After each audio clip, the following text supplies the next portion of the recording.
Hello everyone, welcome to VLAN IAS. இந்த வீடியோவில் September 26th of 2024 Hindu news பேப்பரில் நம்மளோட சிவில் சர்வீஸ் எக்ஸாம் ப்ரிப்பரேஷனுக்கு, அதாவது யூபிஎஸ்சி அண்ட் டிஎன்பிஎஸ்சி குரூப் 1 எக்ஸாம்ஸ்க்கு எந்தெந்த நியூஸ் ஆர்டிகல்ஸ்லாம் இம்பார்ட்டண்ட்டோ அந்த ஆர்டிகல்ஸ்லாம் நம்ம இந்த வீடியோவில் பார்க்கலாம். அண்ட் இந்த வீடியோவோட பிடிஎஃப் நோட் வந்து உங்களுக்கு வேணும் அப்படின்னா அது நம்மளோட டெலகிராம் சேனலில் இருக்குது. அதுக்கான லிங்க் வந்து டிஸ்கிரிப்ஷனில் கொடுக்குறேன், அதில் போய் நீங்கள் ஃப்ரீயாகவே டவுன்லோட் பண்ணிக்கலாம். ஸோ இன்றைக்கி நம்ம ஹிந்து நியூஸ் பேப்பரோட ஃப்ரண்ட் பேஜில் வந்து பார்த்தீங்கன்னா பெருசாக நம்மளோட எக்ஸாமுக்கு யூஸ் ஆகிற மாதிரி இம்பார்ட்டண்ட் ஆர்டிகல்ஸ்னு எதுவுமே இல்லை. அதனால் நம்ம டைரக்டா நியூஸ் பேஜில் வந்திருக்கிற ஆர்டிகல்ஸை நம்ம டிஸ்கஸ் பண்ணலாம். ஸோ இந்த ஆர்டிகல்ல என்ன கொடுத்துருக்காங்கன்னா, government mulls over sending Jaishankar for SCO meet in Pakistan அப்படின்னு சொல்லி கொடுத்துருக்காங்க. அதாவது கவர்மெண்ட் வந்து திங்க் பண்ணிட்டு இருக்காங்க. அக்டோபர் 15 and 16, 2024 பாகிஸ்தான்ல இந்த ஷாங்காய் கோஆபரேஷன் ஆர்கனைசேஷனோட head of the government meeting வந்து நடக்க போகுது. ஸோ இதுக்கு வந்து நம்மளோட எக்ஸ்டர்னல் அஃபேர்ஸ் மினிஸ்டரை வந்து சென்ட் பண்ணலாமா அப்படின்னு சொல்லி திங்க் பண்ணிட்டு இருக்காங்களாம். ஆக்சுவலா இது வந்து ஒரு அஃபிஷியல் அனௌன்ஸ்மெண்ட் கிடையாது, கவர்மெண்ட் சைட்ல இருந்து வரல. இது வந்து ஹிந்துவோட ரிப்போர்ட்டர்ஸ் வந்து இன்வெஸ்டிகேட் பண்ணி வேலிடான கவர்மெண்ட் சோர்ஸ்ட கேட்டு இந்த நியூஸ் ஆர்டிகல் வந்து எழுதியிருக்காங்க. ஸோ இந்த இஷ்யூவை பொறுத்த வரைக்கும் ஃபர்ஸ்ட் நமக்கு ஷாங்காய் கோஆபரேஷன் ஆர்கனைசேஷன் அப்படின்னா என்னன்ற பேசிக்ஸ் வந்து தெரியணும். ஸோ இது வந்து பார்த்தீங்கன்னா ஒரு பெர்மனன்ட் இன்டர் கவர்மெண்டல் ஆர்கனைசேஷன். இது இன்டர் கவர்மெண்டல் ஆர்கனைசேஷன் அப்படின்ற ஃபேக்ட் வந்து நமக்கு கண்டிப்பாக தெரிஞ்சிருக்கணும். அண்ட் இது வந்து 2001 தான் என்ன பண்ணுறாங்க, கிரியேட் பண்ணுறாங்க. அதுக்கப்புறம் இதோட சார்ட்டரை வந்து 2002 இதோட மெம்பர் கண்ட்ரிஸ் வந்து சைன் பண்றாங்க. அதுக்கப்புறம் 2003 இருந்து இது என்ஃபோர்ஸ் ஆக ஆரம்பிச்சிருச்சு. இப்போ இந்த ஆர்கனைசேஷனோட அஃபிஷியல் லாங்குவேஜஸ் அப்படின்னு பார்த்தோம்னா இது வந்து ரஷ்யன் அண்ட் சைனீஸ் தான் இதோட அஃபிஷியல் லாங்குவேஜஸ். இதுல வந்து பாத்தீங்கன்னா மெம்பர்ஸ் எடுத்துட்டோம் அப்படின்னா யூரோப் அண்ட் ஏஷியன் கண்ட்ரிஸ் தான் இருப்பாங்க. ஸோ யூரேஷியன் கண்ட்ரிஸ் தான் இதில் மெம்பர்ஸாக இருப்பாங்க. 2001 முன்னாடிலாம் வந்து பார்த்தீங்கன்னா இந்த ஆர்கனைசேஷன் இருந்துச்சு. ஆனால் அது வந்து ஷாங்காய் 5 அப்படின்ற நேமில் இருந்துச்சு. இதில் வந்து மொத்தம் 5 கண்ட்ரி இருந்தாங்க: China, Kazakhstan, Kyrgyzstan, Russia and Tajikistan. அதுக்கப்புறம் இதிலிருந்து எவால்வ் ஆனது தான் ஷாங்காய் கோஆபரேஷன் ஆர்கனைசேஷன். இதில் எப்போ இந்தியா வந்து மெம்பர் ஆகுறாங்க அப்படின்னு பார்த்தோம்னா 2014 வந்து இந்தியா ஃபார்மலாக அப்ளை பண்ணியிருப்பாங்க, எங்களுக்கு வந்து ஃபுல் மெம்பர்ஷிப் வேணும்னு. ஏன்னா அதுக்கு முன்னாடி ஈவன் 2005 இருந்தே வந்து பாத்தீங்கன்னா இந்தியா வந்து அப்சர்வர் ஸ்டேட்டஸ்ல இருந்திருப்பாங்க. அப்புறம் இந்த 2014 அப்ளிகேஷனுக்கு அப்புறம் 2017 மெம்பர்ஷிப் வந்து வாங்கியிருப்பாங்க.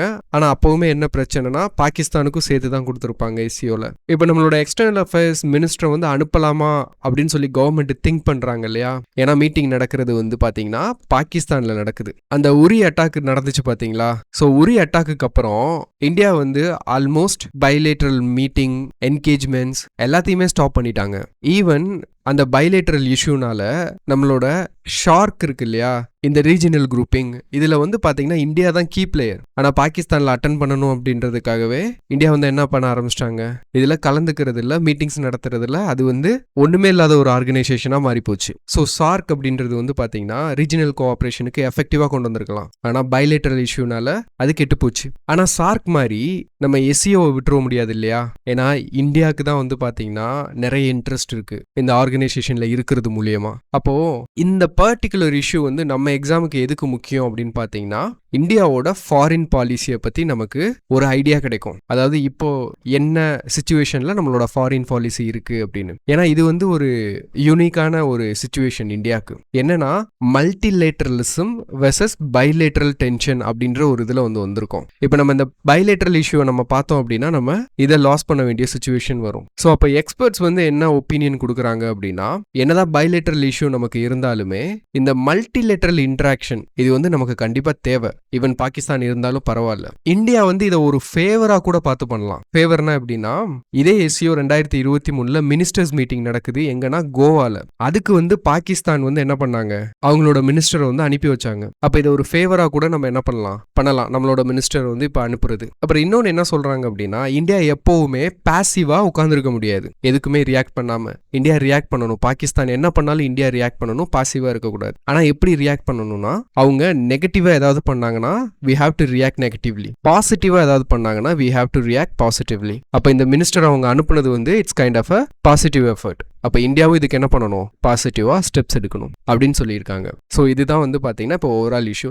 பட் நமக்கு வந்து இனிமேல் நியூஸ் ஆர்டிகல்ஸ் வரும். அந்த மீட்டிங் நடக்கிறப்போ கவர்மெண்ட் யாரை சென்ட் பண்ணுவாங்கன்னு தெரியாது. மோஸ்ட் ப்ராபப்ளி நம்மளோட எக்ஸ்டர்னல் அஃபேர்ஸ் மினிஸ்டரை தான் அனுப்புவாங்க அப்படின்னு சொல்லிட்டு சோர்சஸ் சொல்கிறாங்க. பட் இதோட கான்சிக்வன்சஸ் என்ன, எஸ்சிஓ வந்து எந்த அளவுக்கு இந்தியாவுக்கு சிக்னிஃபிகன்ஸ், இதனால இந்தியாவுக்கு என்னென்ன பெனிஃபிட்ஸ், இதெல்லாம் நம்ம கண்டிப்பாக பார்த்து வைக்கணும். நம்மளோட சிலபஸில் ஐஆர் டாப்பிக்கில் எஸ்பெஷலி ஃபாரின் பாலிசியை பொறுத்த வரைக்கும் கரண்ட்டாக எப்படி இருக்குது அப்படின்ற சுச்சுவேஷன் நமக்கு புரிய வரும். இதெல்லாம் நீங்கள் வந்து டைரெக்டாக என்ன பண்ண முடியாது, ஆன்சர்ஸில் எழுதணும் அப்படின்றதுக்காக நீங்கள் என்ன பண்ணக்கூடாது, ப்ரிப்பேர் பண்ணக்கூடாது. இந்த அண்டர்ஸ்டாண்டிங் வந்து உங்கள் பர்சனாலிட்டியை வந்து என்ன பண்ணும், டெவலப் பண்ணும். ஸோ இது வந்து ஒரு இன்புட்டாகவே வச்சுக்கோங்க.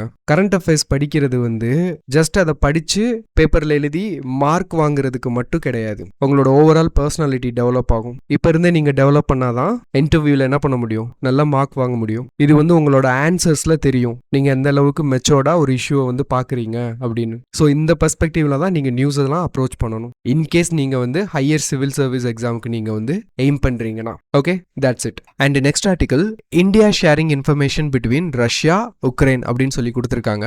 ஸோ நம்மளோட எக்ஸ்டர்னல் அஃபேர்ஸ் மினிஸ்டர் இருக்கார் இல்லையா, அவர் வந்து யூஎஸ்ல இருக்காரு. அதாவது இந்த யுனைடெட் நேஷன் சம்மிட்காக போயிருந்தாரு. அண்ட் நம்மளோட பிஎம் வந்து பார்த்தீங்கன்னா அங்கேருந்து கிளம்பிட்டாரு. அண்ட் கிளம்புறதுக்கு முன்னாடி உக்ரைனோட லீடர் ஜெலன்ஸ்கியை வந்து மீட் பண்ணாரு அப்படின்னு நேற்று வீடியோவில் பார்த்தோம். அந்த மீட்டிங்கோட சிக்னிஃபிகன்ஸ் என்ன அப்படின்றதையும் நம்ம ப்ராப்பராக டிஸ்கஸ் பண்ணியிருக்கோம். ஆனால் நம்மளோட மினிஸ்டர் வந்து பார்த்தீங்கன்னா இன்னொரு 5 டேஸ்க்கு வந்து யூஎஸ்ல தான் இருக்க போறாரு. ஸோ யூஎஸ்ல இருந்து வந்ததுக்கு அப்புறம் தான் இப்போ நம்ம ப்ரீவியஸாக பார்த்தோம்ல ஆர்டிக்கல்ல, ஷாங்காய் கோஆபரேஷன் ஆர்கனைசேஷன் அந்த மீட்டிங்க்கு போவாரா என்ன அப்படின்றது தெரியும். இப்போ யூஎஸ்ல ஏசியாட்டிக் சொசைட்டி பாலிசி இன்ஸ்டிடியூட்னு ஒரு இன்ஸ்டிடியூட்ல போய் பேசியிருக்காரு. அதுல நம்மளோட பிரைம் மினிஸ்டரோட பாயிண்ட் ஆஃப் வியூ எல்லாத்தையுமே, அதாவது அந்த யூஎனோட சம்மிட்ல நம்ம பிஎம் சொன்ன எல்லாத்தையுமே ஒரு ரீஐட்ரேஷன் மாதிரி பண்ணியிருக்காரு. பிளஸ் வந்து முக்கியமான ஒரு பாயிண்ட் ஆஃப் வியூவும் கொடுத்துருக்காரு. என்னன்னா, இந்த ரஷ்யா அண்ட் உக்ரைனுக்கு ஒரு மீடியேட்டரா இந்தியா தான் ஆப்டான சாய்ஸ் அப்படின்னு நம்ம பார்த்துருக்கோம். ஆனா நம்மளோட மினிஸ்டர் என்ன சொல்லியிருக்காருன்னா, இந்த பிரச்சனையை சால்வ் பண்றதுக்கு எங்ககிட்ட ஃபார்மலான பீஸ் பிளான் எதுவுமே இல்லை. பட் நாங்க என்ன பண்றோம் அப்படின்னா ஆப்ஷன்ஸை வந்து எக்ஸ்ப்ளோர் பண்ணிட்டு இருக்கோம் அப்படின்னு சொல்லியிருக்காங்க. இந்த 2 கண்ட்ரிக்குமே ஒரு பிரிட்ஜா வந்து ஆக்ட் ஆகிட்டு இருக்கோம் அப்படின்ற மாதிரி சொல்லியிருக்காரு. எப்படின்னா, உக்ரைன் கிட்ட பேசி அவங்களோட வியூ என்ன அப்படின்ற இன்ஃபர்மேஷனை ரஷ்யா கிட்ட ஷேர் பண்றதும், அண்ட் ரஷ்யாவோட வியூ என்ன அப்படின்னு உக்ரைன் கிட்ட ஷேர் பண்றதும் இந்தியா வந்து இப்ப பண்ணிட்டு இருக்காங்க. ஏன்னா ரஷ்யா கிட்டையும் நமக்கு நல்ல ரிலேஷன் இருக்கு, உக்ரைன் கிட்டையும் என்ன பண்ணியிருக்கோம், நல்ல ஒரு டை வந்து இப்போ மெயின்டைன் பண்ணிட்டு இருக்கோம். ஸோ அது போக எப்படி நம்ம வந்து ஆகஸ்ட் மாதம் நம்மளோட பிஎம் வந்து உக்ரைனுக்கு விசிட் பண்ணாரு, அண்ட் ரஷ்யாவுக்கு வந்து நம்மளோட செக்யூரிட்டி அட்வைசரை வந்து எப்படி டெலிகேஷனாக நம்ம அனுப்பணும், அதே சமயத்தில் அதெல்லாம் வந்து எக்ஸ்பிளைன் பண்ணியிருக்காங்க. அண்ட் இன்னொரு பெர்ஸ்பெக்டிவ் வந்து கொடுத்துருக்காரு. என்ன அப்படின்னா, நம்மளோட நெய்பர்ஹுட் கண்ட்ரீஸில், அதாவது இந்தியாவோட நெய்பர்ஹுட் எஸ்பெஷலி ஸ்ரீலங்கா அண்ட் வந்து பங்களாதேஷில் வந்து பார்த்தீங்கன்னா சிச்சுவேஷன் சரியில்லை. இப்போ பங்களாதேஷில் பொலிட்டிக்கல் கேஆஸ் நடந்துச்சு. அதே மாதிரி ஸ்ரீலங்காலையும் வந்து பார்த்தீங்கன்னா எக்கனாமிக் சிச்சுவேஷன் சரியில்லாமல் இருந்துச்சு. அதுக்கப்புறம் அதோட கான்சிக்வன்சஸாக பொலிட்டிக்கல் சேஞ்சஸ் நடந்தது. இப்போ வந்து பார்த்தீங்கன்னா புது பிரசிடென்ட் வந்து எலெக்ட் ஆயிருக்காங்க, எலெக்ஷன் நடந்து முடிஞ்சிருக்கு. இப்போ ஓரளவுக்கு ஸ்ரீலங்காவோட கண்டிஷன் பரவாயில்ல. ஆனால் 2022லலாம் எக்கனாமிக் கிரைசிஸ் வர்றப்போ இந்தியா என்ன பண்ணியிருக்கோம், $4.5 பில்லியன் வந்து கொடுத்துருக்கோம். எப்படி கொடுத்துருக்கோம், பெயில் அவுட்டாக கொடுத்துருக்கோம். எந்த விதமான கண்டிஷன்ஸும் இந்தியா வைக்கல இந்த எய்டுக்கு. எங்களோட நெய்பர்ஹுட் வந்து பீஸ்ஃபுல்லாக இருக்கணும் அப்படின்னு தான் இந்தியா நினைக்கிறோம் அப்படின்ற மாதிரி நம்மளோட மினிஸ்டர் சொல்லியிருக்காரு. ஸோ எதனால் இப்படி இன்சிஸ்ட் பண்ணி சொல்லியிருக்காரு, அன்கண்டிஷனல் எய்டுன்னு சொல்லியிருக்காரு அப்படின்னா, யூஸ்வலாக சைனா வந்து பார்த்தீங்கன்னா என்ன பண்ணுவாங்கன்னா, ஒரு கண்ட்ரியில் பிரச்சனை நடக்குதோ இல்லை எக்கனாமிக் சிச்சுவேஷன் சரியில்லாமல் போகுதோ அப்படி வர்றப்ப என்ன பண்ணுவாங்கன்னா இந்த மாதிரி எய்டு பண்ணுவாங்க, லோன் கொடுப்பாங்க. இதெல்லாம் எதுக்குன்னா ட்ராப் பண்ணுறதுக்கு. யூஸ்வலாக சைனா வந்து என்ன பண்ணுவாங்க, டெப்ட் ட்ராப் பண்ணிடுவாங்க. ஒரு கண்ட்ரிக்கு லோன் கொடுத்து எய்டு கொடுத்து கண்டிஷன்ஸ் நிறைய போட்டு சாட்டிஸ்ஃபையே பண்ண முடியாத கண்டிஷன்ஸ்லாம் போட்டு அந்த கண்ட்ரியை எழுதி வாங்குற அளவுக்கு போயிடுவாங்க. ஸோ அதை இன்டைரக்டாக குத்தி காட்டியிருக்காரு நம்மளோட எக்ஸ்டர்னல் அஃபேர்ஸ் மினிஸ்டர், வேற ஒன்றும் இல்லை. Okay, that's all about this news article. And next article, world பேஜில் வந்திருக்கிற article, China test intercontinental missiles இந்த பெசிபிக் ஓசன் அப்படின்னு சொல்லி கொடுத்துருக்காங்க. ஸோ ரீசெண்டாக வந்து பார்த்தீங்கன்னா சைனா டெஸ்ட் லான்ச் பண்ணியிருக்காங்க இன்டர்கான்டினென்டல் பேலிஸ்டிக் மிசைலை வெட்னஸ்டே. அதுவும் எங்கே பண்ணியிருக்காங்க, பெசிபிக் ஓசனில் பண்ணியிருக்காங்க. ஸோ இது வந்து பல டிகேட்ஸ்க்கு அப்புறம் இந்த மாதிரி ஃபர்ஸ்ட் சச் எக்ஸசைஸ் வந்து சைனா கண்டக்ட் பண்ணுறாங்க. இது வந்து நிறைய கண்ட்ரீஸ்க்கு வந்து பார்த்தீங்கன்னா it's a security problem. So அதனால் அதுக்கு அகேன்ஸ்டாக வந்து அந்த கண்ட்ரீஸ் எல்லாருமே பேசியிருக்காங்க. ஈவன் ஜப்பான், ஆஸ்திரேலியா, பெசிபிக் ஓசனில் பார்டராக இருக்கிற லிட்டோரல் ஸ்டேட்ஸ் இருக்கு இல்லையா, அவங்களாம் கன்சர்ன்ஸ் வந்து கொடுத்துருக்காங்க. அதை பற்றி வந்திருக்கிற நியூஸ் ஆர்டிக்கல் இது. ஸோ இப்போ இதில் நமக்கு வந்து பார்த்தீங்கன்னா இதில் வந்து ஐஆர் பெர்ஸ்பெக்டிவும் இருக்குது, சயின்ஸ் அண்ட் டெக்னாலஜி பெர்ஸ்பெக்டிவ்ஸும் இருக்குது. ஐஆர் பெர்ஸ்பெக்டிவை பொறுத்த வரைக்கும் இனிமேல் இது ரிலேட்டடாக டீட்டெயில்டு ஆர்டிகல்ஸ் வரும். ஸோ அது பார்க்கலாம்.